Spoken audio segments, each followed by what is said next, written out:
ഈ ഒരു ഗവൺമെന്റിന്റെ ഫെയിലിയറിന്റെ ഭരണപരാജയത്തിന്റെ ഒരു ബെസ്റ്റ് ഡോക്യുമെന്റ് ആണ് ഈ ബഡ്ജറ്റ്. കാരണം എന്താ വെച്ചാൽ കഴിഞ്ഞ ബഡ്ജറ്റ് നമുക്ക് ഓർമ്മ ഉണ്ടല്ലോ, അതിലും കുറെ പ്രഖ്യാപനങ്ങൾ ഉണ്ടായിരുന്നു, കയ്യടി ഉണ്ടായിരുന്നു, ഒക്കെ ഉണ്ടായിരുന്നു.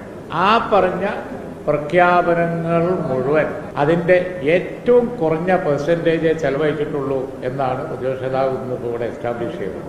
എന്താർത്ഥ പിന്നെ കഴിഞ്ഞ ഒരു കൊല്ലത്തെ പ്രഖ്യാപനങ്ങൾക്കുള്ള 50% പോലും ചെലവഴിക്കാൻ കഴിഞ്ഞിട്ടില്ല.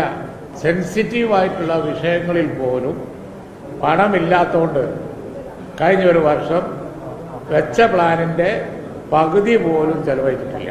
എന്നിട്ട് ഇപ്പം അല്പം കൂട്ടി വെച്ച് കയ്യടി വാങ്ങിയിട്ട് എന്താ കാര്യം? എന്ത് പ്രഖ്യാപിച്ചാലും അതിനൊരു തെരഞ്ഞെടുപ്പ് ഡോക്യുമെന്റിന്റെ ഞങ്ങളെ മാനിഫെസ്റ്റോയിൽ ഞങ്ങൾക്കും പറയാം, പെൻഷൻ കൊടുക്കും, അത് കൊടുക്കും, ഇത് കൊടുക്കും. കാരണം ഒരു മാസം പോലും കൊടുക്കേണ്ടി വരില്ല.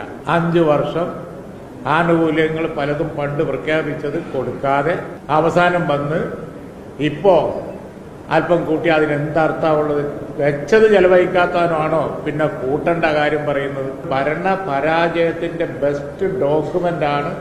അതായത് ഞങ്ങളെ കൊണ്ട് ഇത്രേ കഴിഞ്ഞിട്ടുള്ളൂ, ഞങ്ങൾ ഇനി പറയാൻ പോകുന്നതിന് ഒരു പ്രസക്തിയില്ല, ഞങ്ങൾക്കൊരു മാസം അത് ഞങ്ങളെ കൊണ്ടൊന്നും കഴിയില്ല എന്ന് പറയുന്നതിന് തുല്യമാണ് ഈ ബഡ്ജറ്റ്.